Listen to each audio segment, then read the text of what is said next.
things, and the neighboring states engaged in various kinds of proxy wars.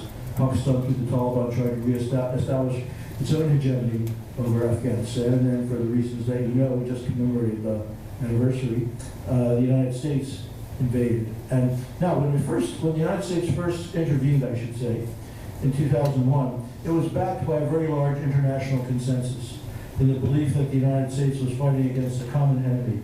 President Putin personally intervened with the leaders of Central Asia to help the U.S. get access to those territories.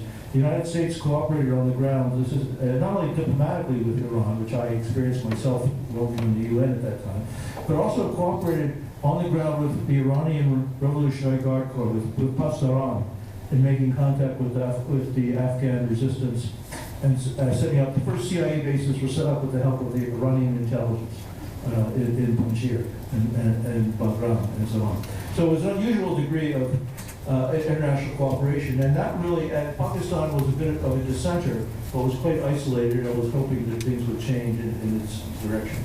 Now, that kind of consensus is sort of underlay the first few years of peace, which we all remember so well, which laid the basis for the system that exists now. Now, how did it break down? I want to talk about the internal developments, which are important, such as exclusion of Taliban from the Bonn process, the ethnic issues of the composition and political issues of the composition of the government, and so on. But the first sign of the breakdown of the international consensus came in 2005, when the heads of state of what was in a new organization, the Shanghai Cooperation Organization, issued a statement in Almaty saying that it was time for the international coalition to close its bases on the territory of Central Asia because the war against terrorism had been concluded.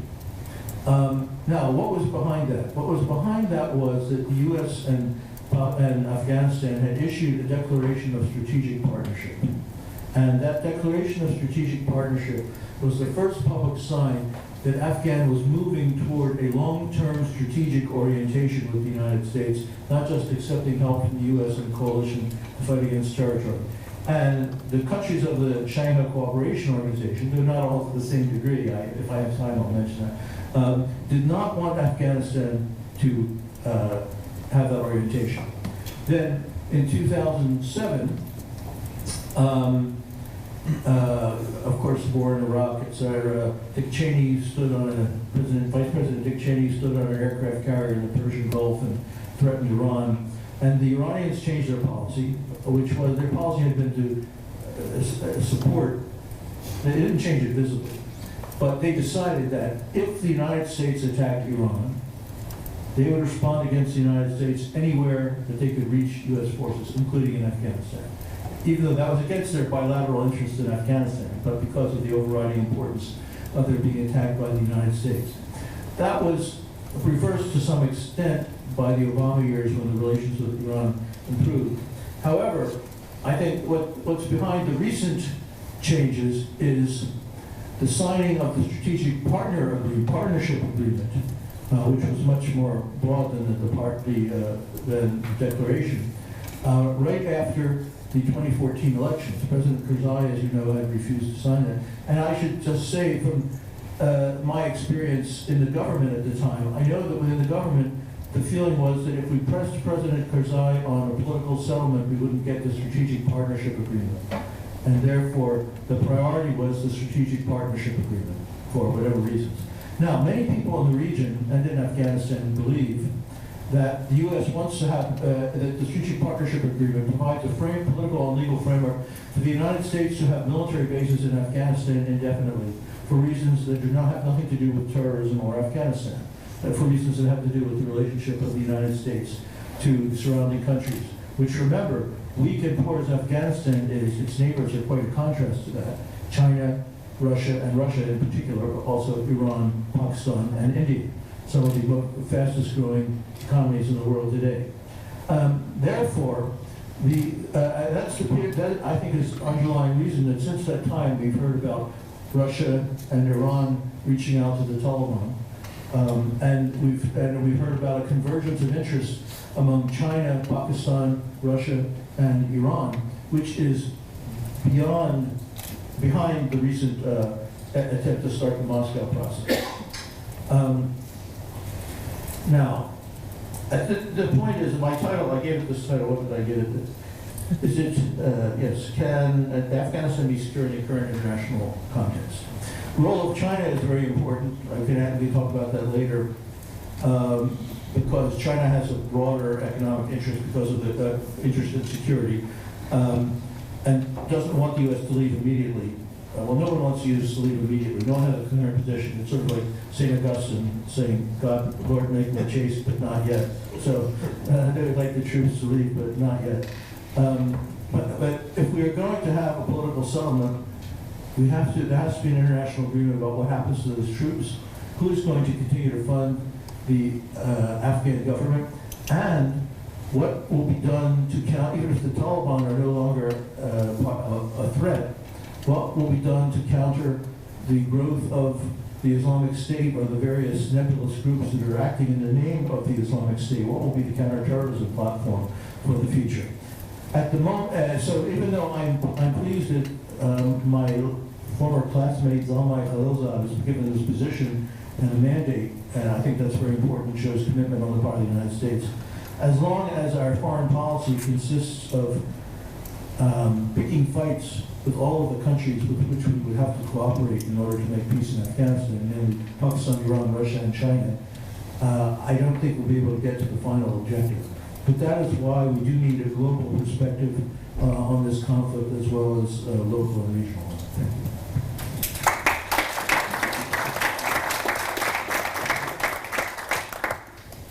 Thank you. I'm really conscious of time now, so I'll try and keep this to 10 minutes. But I was thinking yesterday, chatting with a colleague about what I was actually going to talk about, and for the first time, I found myself quite speechless. And I've been following Afghanistan for over a decade, nowhere near as much as everyone else on this panel. But it seems, 1 minute we have this unprecedented ceasefire, then we have a meeting between the US and the Taliban that the Afghan government said it would never accept, and the US said would never happen. Then we have the near takeover of Ghazni City, whatever some sources may have reported, and intensified attacks across the country. So it leaves us to think what really is going on, and I think Ambassador Jawed put that really well in his opening address in terms of a lot of confusion around what is actually happening in Afghanistan. Peace talks in Afghanistan tend to be an annual thing.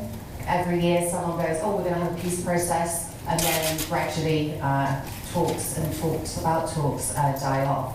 But perhaps for the first time, things do seem to be aligning. We do seem to have some momentum, and there does seem to be an indication that all major parties to the conflict are actually saying they want to negotiate a settlement.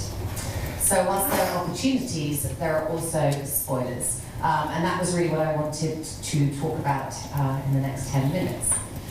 Clearly peace is needed. We've touched on some of the ongoing issues in Afghanistan in relation to civilian casualties. Stark numbers. First 6 months of 2013, the number of civilian casualties was nearly 4,000, and in 2018, we're over 5,000. We've had numerous efforts towards peace over the years, some that are well known, some that aren't. The launch of the Afghan Peace and Reintegration Program in 2010, the 2015 meeting between the Afghan government and the Taliban in Pakistan, which of course collapsed in the immediate aftermath once the announcement of Mullah Omar's death was made public. Towards the end of last year then, we did think, or things did seem to start to be shifting. So the High Peace Council came forward and said the Taliban should open a political office in Kabul, start peace negotiations, and importantly, place the onus on them to come up with their own mechanism for how to conduct talks. And significantly, they didn't ask for any preconditions. This had actually followed a number of failed initiatives that I'm not going to go into. And although, I think it's important to say the Taliban at the time ignored this call from the High Peace Council, we fast forward to May 2018, and at the Kabul process, we see an unprecedented call from President Ghani for unconditional peace talks. The Taliban again appeared to reject this. They came forward with a statement saying that they would only talk to the US, which has been their position they maintained for a number of years. And yet, we then have the unprecedented historic ceasefire. And, we talk about algorithms in relation to Facebook, Twitter, etc. So maybe my feeds are a bit biased, but I had masses of tweets and Facebook messages from Afghans rejoicing in the fact that they were finally able to travel to various parts of the country that they hadn't been able to for a number of years. The pictures of Taliban fighters embracing Afghan National Security Forces, and that did inject some much needed optimism into the situation. And then we have this meeting, reported, confirmed, whatever, between the US and the Taliban in Doha. I'm going to talk about that a little bit more later. I do think we need to be cautious about it, but it was an icebreaker. So before I get on to the positives, the obstacles to peace. Is the Taliban movement actually ready to talk? So we've seen an escalation of attacks since the historic ceasefire. Clearly the Taliban still maintain significant control over the country. Obviously figures change, fluctuate, they're challenged, but it looks like at the moment the Taliban's in control of about 14 to 15% of the country, with the government at about 56%. So there doesn't seem to be any indication that the Taliban at the moment is going to stop its military campaign, and instead they seem to be committed to that cause. On a positive note, it's tempting, I guess, to see this as an attempt by the movement to strengthen their position against, ahead of any potential negotiations. But on the other hand, there is a concern, or I do have a concern, that given that the group is not homogenous, that it could be that some of the military faction of the Taliban in particular, if they do feel that they are still winning, that they still might be spoilers to the process, and they wouldn't actually be willing to enter into talks unless we could see very, very significant conditions. At the same time, there is also the risk that the violence becomes so high that it discourages the Afghan government and the Afghan people from peace. I should say that I did research in 2009 to 2012 looking at Afghan perceptions of justice, peace and reconciliation, and the consistent finding was that Afghans were willing to compromise in the interests of peace. That doesn't necessarily mean we should forget justice and human rights, but clearly there is a big appetite for some level of stability within the country. There are other issues, I think, still with things like the Qatar office. Reports that the Afghan government, and Ambassador Jowett can challenge me later, along with the US, haven't actually been in favour of the Qatar office. The Saudis, not a big fan of it either. Any efforts, I think, to close that office would not be seen as a confidence-building measure by the Taliban. I think one of the things that this meeting in Doha has shown, and some of the statements that have come out of the Taliban, is that they are very consistent that their political representation in Doha are the people we need to be talking to. And that is the channel that needs to stay open. Opening an office in Kabul is one thing, but the Taliban do need a fallback position. The other stumbling block, I think, is the US approach to Afghanistan and the renewed counter-terrorism operations that we've seen. There's a quote, and I always forget who actually said it, but it's, the US has not been in Afghanistan for 17 years. It's been in Afghanistan 17 times for 1 year. And that kind of feels where we're at the moment. We're back with a sort of good, bad, government, Taliban, black, white, which is failing to acknowledge the very complex civil nature of the war and identify the Taliban not only as a military actor, but also as a political one.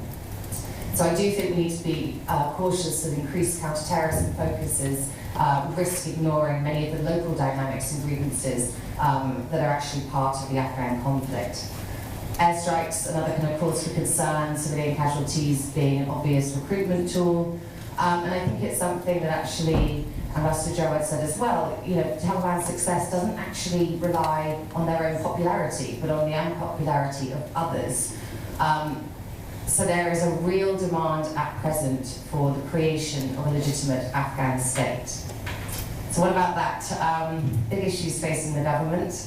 I am concerned about the government itself, or various members of the government, being a spoiler in any potential process. We have increasing fragmentation among the National Unity Government for a variety of different reasons. I mean, issues such as bringing back Gordon Hekmatyar with Hezbollah Islami, though historic and potentially a template for peace negotiations with the Taliban, has been disabling, leading to accusations that President Ghani has been trying to kind of increase the Pashtun element of the government in the run-up to the elections.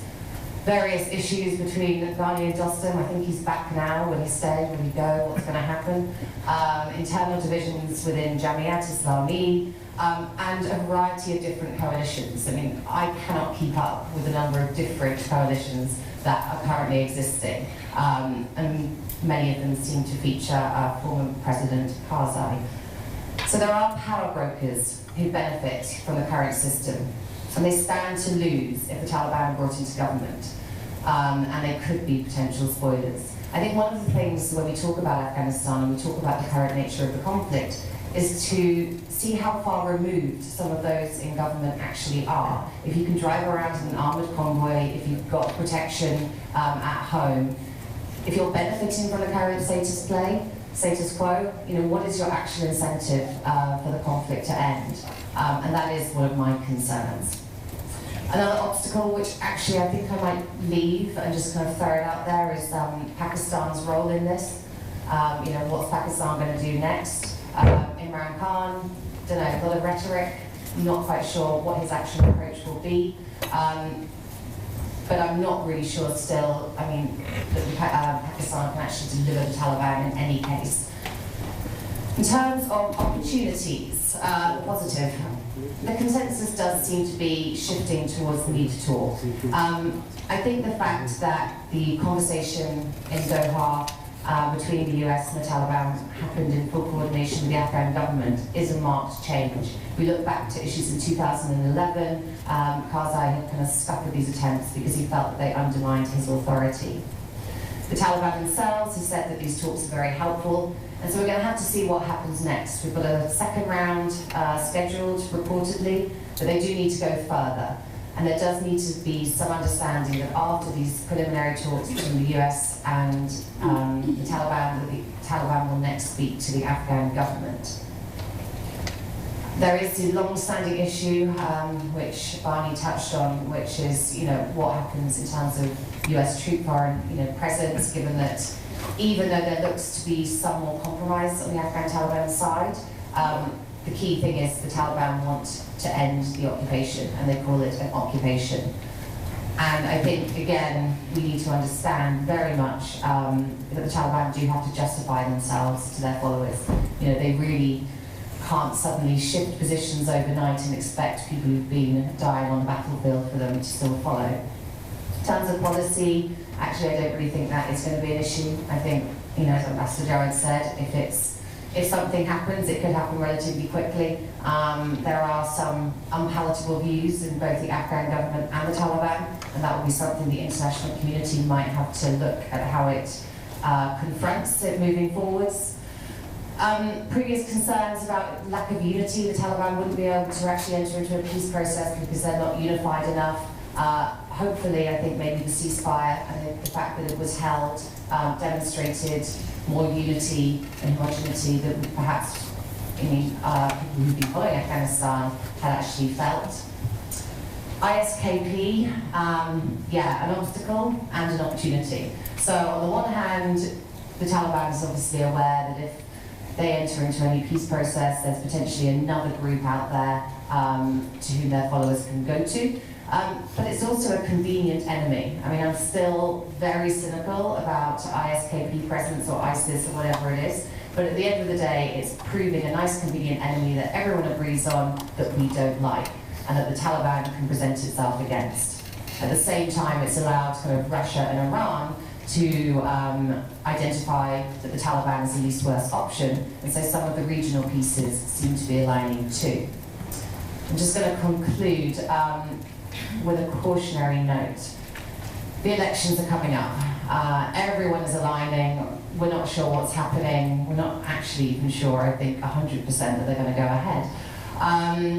but it's very difficult to consider peace at that stage at the moment. The Taliban knows it cannot win an election, so it does not want to participate in the electoral process, but it also knows that this time next year we might end up with a different Afghan president. So does it have any real incentive to speak to the Afghan government right now? Elections themselves could also prove deeply divisive.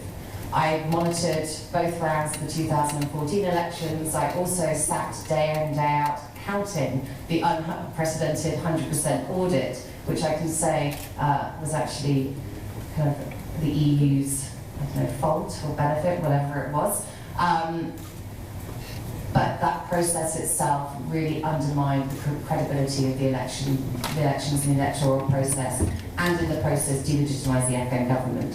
Why turn up to vote for an election in which you could get killed by the Taliban or a suicide bomb going off if actually the final result was something that could have been negotiated without an electoral process?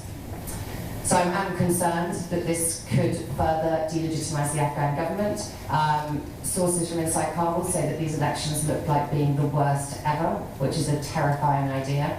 And so one idea, which is not necessarily one I'm going to say which side of the fence I sit on, but might be one for the discussion later, is would it be so bad not to have elections, and instead to have some form of Bond 2 process, learning from the failures of Bond 1, including the Taliban, and considering issues of justice and human rights, moving beyond the kind of narrow power-sharing models that we've seen, and having an actual broader attempt to reset Afghanistan.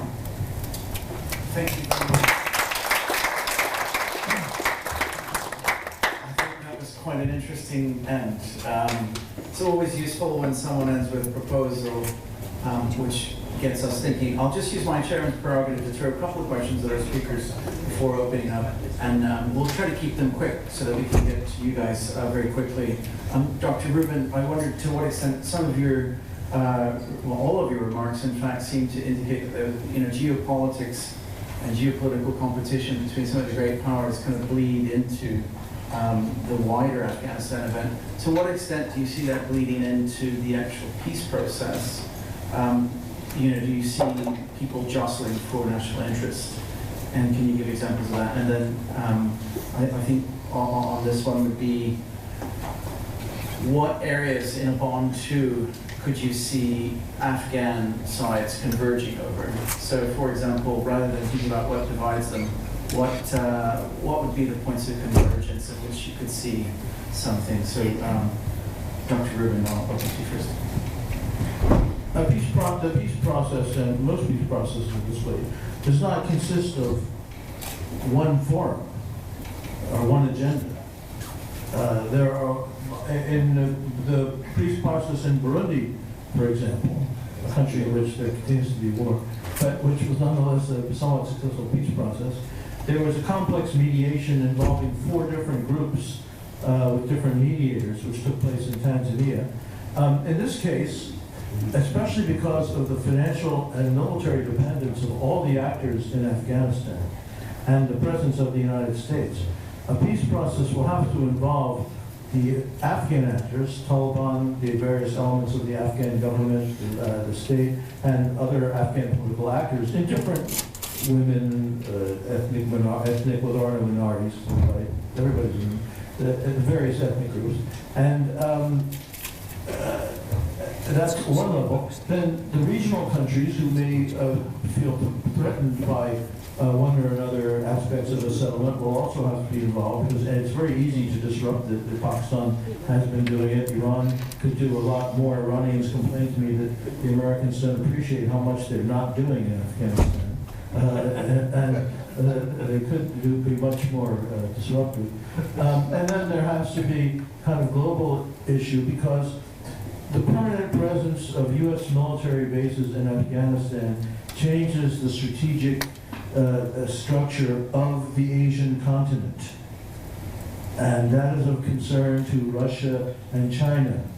I don't need to tell you that they're important countries.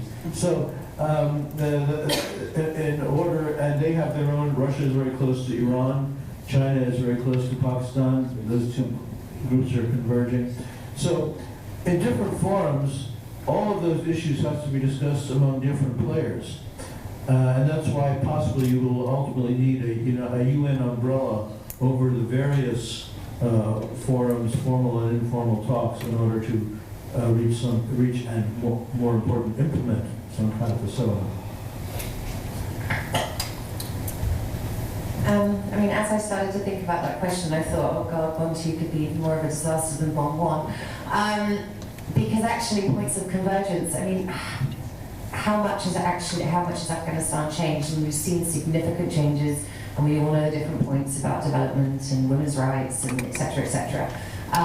But in terms of putting people around a table together and expecting them to come up with a different approach, I'm still not sure how far along we are. You know, I think there is an understanding that we need to have all different parts of this conflict, which I think is civil and I don't think is two-sided, around a table, and that needs to be discussed amongst each other. But you know, when we look at resolving a conflict, it was my old professor, David Keane, who said we need to look at who's winning and not who's losing. And right now, there are significant people on all sides of the conflict that are benefiting.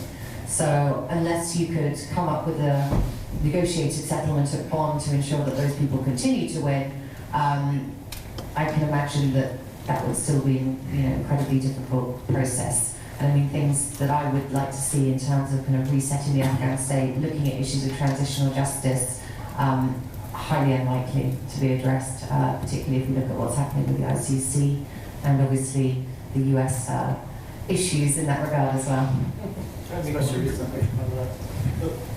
The experience of Track 2 processes is that when Afghans, including the Taliban, get together and talk about basic principles of government, they agree about them very quickly. This is what happened at in the meeting in Chantilly in France. What that says to me is that that's not what the conflict is about. The difficult issue will be about who gets to carry the guns and who funds and supports those people who get to carry the guns. That would be very difficult. That was the most difficult issue at Bond 1 also, although it does not appear in public. But behind the scenes, that was the main issue. So we'll now open up to the floor. Can I just ask you quickly say your name and your affiliation, and if you also keep your questions, comments under around 2 minutes so that we can get it at 5 people if we can try. So I see these 3 gentlemen. Maybe we can take them as a cluster. Is there a microphone going out or no? No, there's not. It's this one, literally. The microphone, if you have it, you speak. So if we can pass the gentleman there with the red thing, and then afterwards, and then this gentleman here, and we'll go for a second round if we can. Well, from Prime TV. This is an area which is probably not being discussed too much is the increasing Chinese influence in Pakistan, in Afghanistan. Recently, there's been a military sort of understanding between 2 countries where China has agreed to train Afghan troops. And obviously one understands China's own incentives or concerns, the radicalization in the Xinjiang province, perhaps losing the US influence in Afghanistan, protecting their own CPEC, One Belt, One Route project. They also see it as a big concern, and it makes perfect sense for them to actually get more involved in Pakistan. How would US view that relationship? One. Just keep it at 1. Just Can you just keep it at 1? Because we've got 3 people, we only have time. So just that one is a really good question, and you can come back and then Q&A, and then take it to the next person. So sorry. Khalid Nadeem, Citation News 4. What changes have you seen with President Trump? What's the changes in US foreign policy under President Trump? What is the priorities Afghanistan being given? And secondly, what is the role of China? One question. I know, yeah, so if you pass the mic to the next person. I should have said, let's stick to one question. Who's passing the mic? This gentleman over here, and this gentleman is. You must be happy. Hi, it's one question or 2? Just the one. Identify yourself as well. Merhaba Savcı, I'm a political activist. So my question, My question is on, I have two questions, but I'll give very well just to one. Who stand benefit from the peace process in Afghanistan? So like ISIS is the Taliban who are negotiating, they are not matter. The Taliban movement or jihadi movement is evolving. It's like you said, if you, that some group get old and they're negotiating and they will be replaced by someone else. But the jihad is still have an appeal and so many people so joining the jihad. But then the spoiler, why you don't name them like what's Iran's role in this? What is the Pakistan role in this? What is Chinese role in that? Or even for and then Russia? Excellent, thank you. So I'll ask both of you just to answer the questions that you feel that you want. Okay, let me take that last one. I mean, I think I did say spoilers. Primarily, I think Pakistan potentially won. Not really sure how they're going to react. It's been a little bit quiet of late, but I don't see them being massively happy with a peace process that wouldn't allow them the strategic depth that they've always wanted inside Afghanistan. So it will be important to at least bring them in. Iran, I think Barney's right in the sense that they could interfere a lot more. That's always a potential risk. That was a concern actually when you ended up having the nuclear deal and there was a lot more money being able to flow into Iran, that actually would have more economic capacity to be able to do more malevolent things. But let's see where that goes. But you know, the other spoilers being the Afghan government. You know, the individuals who do not think that they will benefit from an increased Taliban presence, an increased Pashtun voice in the country. In terms of China, yeah, I mean, China, I think, has been kind of touching the water with Afghanistan. I think Afghanistan would like a lot more engagement from China because it sees it as more of a neutral ally, irrespective of the relationship with Pakistan. But China, you know, when I was actually there, they were kind of trying to get involved and they were getting very confused and very frustrated actually with their efforts to help and, you know, then everything backfiring, and I think they got a bit burnt. We've obviously seen an increased CT presence from China since the takeover of Kunduz, so potentially more collaboration in the counterterrorism area with their concerns obviously surrounding, well, concerns whether valid or not, but surrounding the Uyghur threat. And then Trump, I think I addressed it, renewed counterterrorism, which I do not think is the right approach. Well, first of all, I really don't like the use of the word spoiler. Spoiler is a word for people whose interests we don't want to take into account. It may be a word also for those people whose interests we cannot take into account, which would include Well, the seminar is very timely because I think for the first time I've seen more consensus going around the idea of a peace process in Afghanistan on the part of all the actors, and in particular in all parts of the U.S. government, which I was a part of at one time. In addition, and this is something that's often neglected, the rapid growth of the economies of China and India, as well as the new assertion of Russia, has created a different international situation about around Afghanistan. On the one hand, it makes things a bit more challenging for the United States because it has to take others' interests into account. But on the other hand, all of those powers have an interest in the stabilization of Afghanistan because they want to invest in transport, communications, energy, and so on throughout the region, China and India in particular. And I think the strategic question for a peace process is how to involve those actors in a cooperative way so that it's to make concrete the economic benefits to those countries from peace and stability in Afghanistan, so that they will turn from competitive politics of trying to oppose security threats to trying to pursue common economic interests there. One relatively hopeful sign about that was the summit between President Xi Jinping and Prime Minister Narendra Modi at the end in Wuhan, at the end of which the two agreed to cooperate to some extent in Afghanistan. So far, that is still happening very slowly, but that can complement the peace talks which we hope will start with the participation of the new U.S. envoy Zalmay Khalilzad, the Afghan government, and the Taliban, and with the support of Pakistan. Thank you very much. At the rate we might like. But overall, I think it's a potential force for stability. I would think of it in terms of a 40 or 50 year period. If we look back at Southeast Asia 40 or 50 years ago, it was not in the works. It was in a terrible condition similar to what Southwest Asia is in now. And through the growth of China and Japan, economic linkages, the end of the Cold War and so on, a bunch of processes made it into something quite different today. It's not by no means inevitable or even probable, but it is not impossible that this region can undergo similar transformation. A lot will depend on the emerging relations between China and India, which is not the subject of this talk.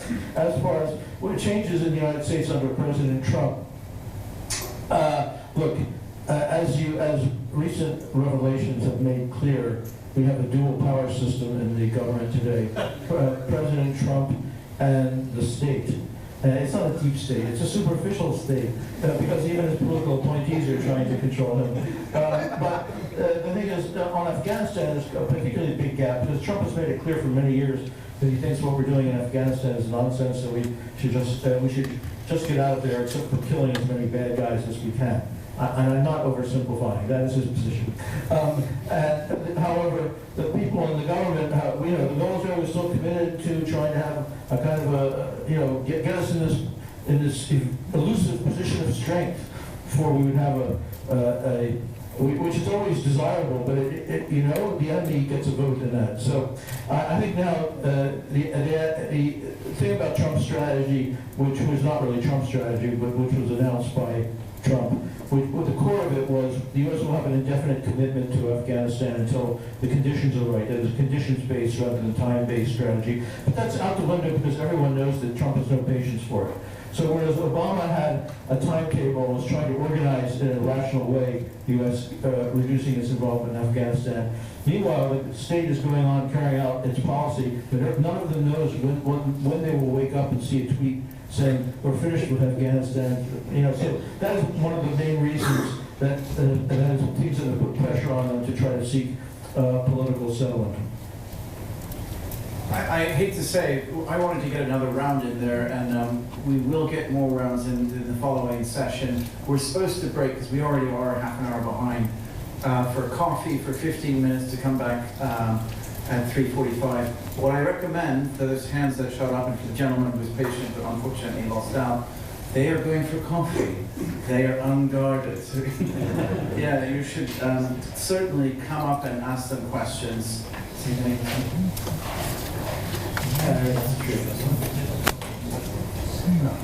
So we do have that hour for Q&A later, and we will open it up to the whole panel. So can we put our hands together just to say thank you for coming.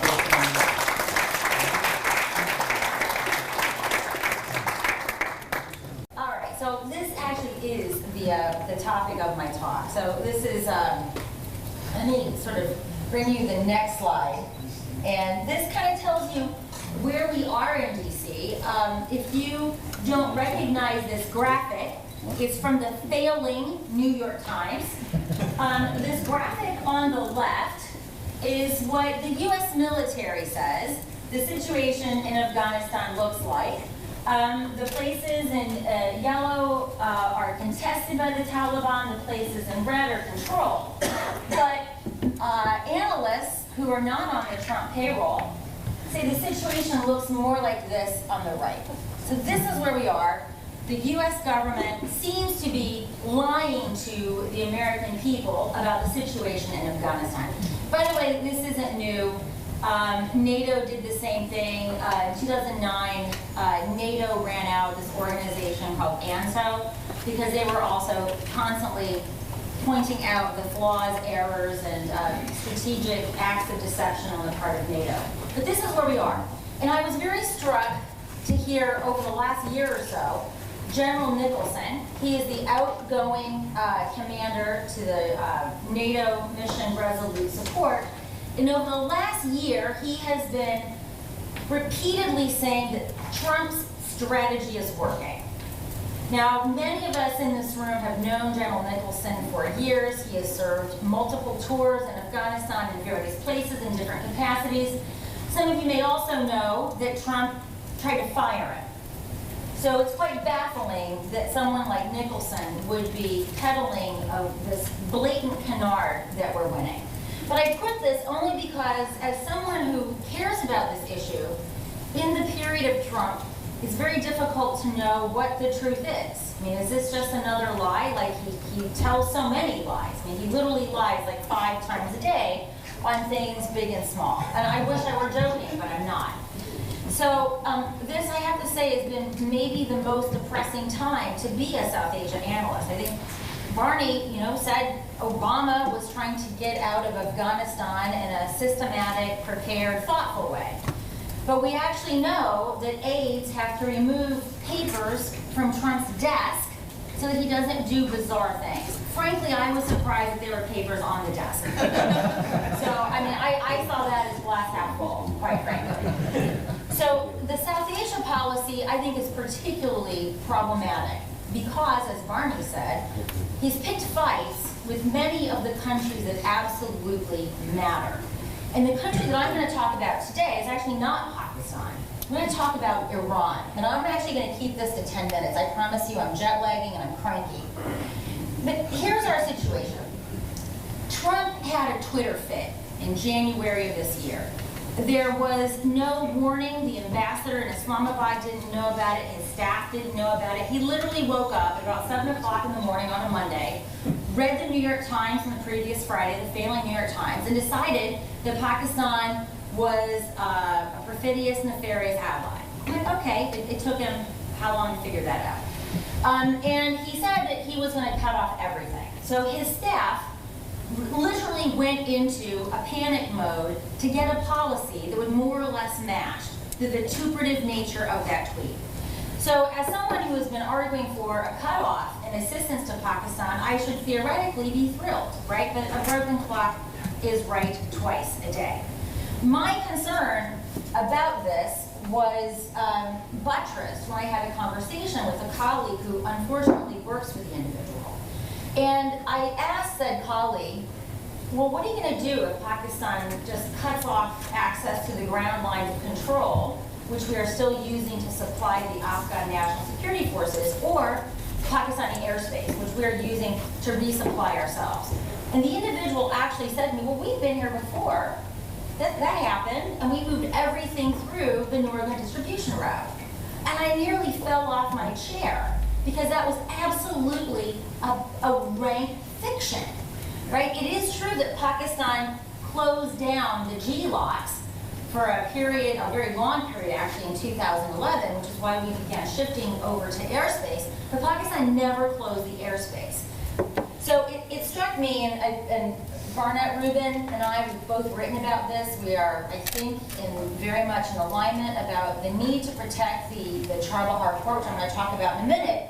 But I want you to understand why Trump apparently hasn't looked at a map. This is what the Northern Distribution Network looks like. And Barnett probably knows the numbers better than I do, but I think at its peak, this thing was never carrying more than 20%.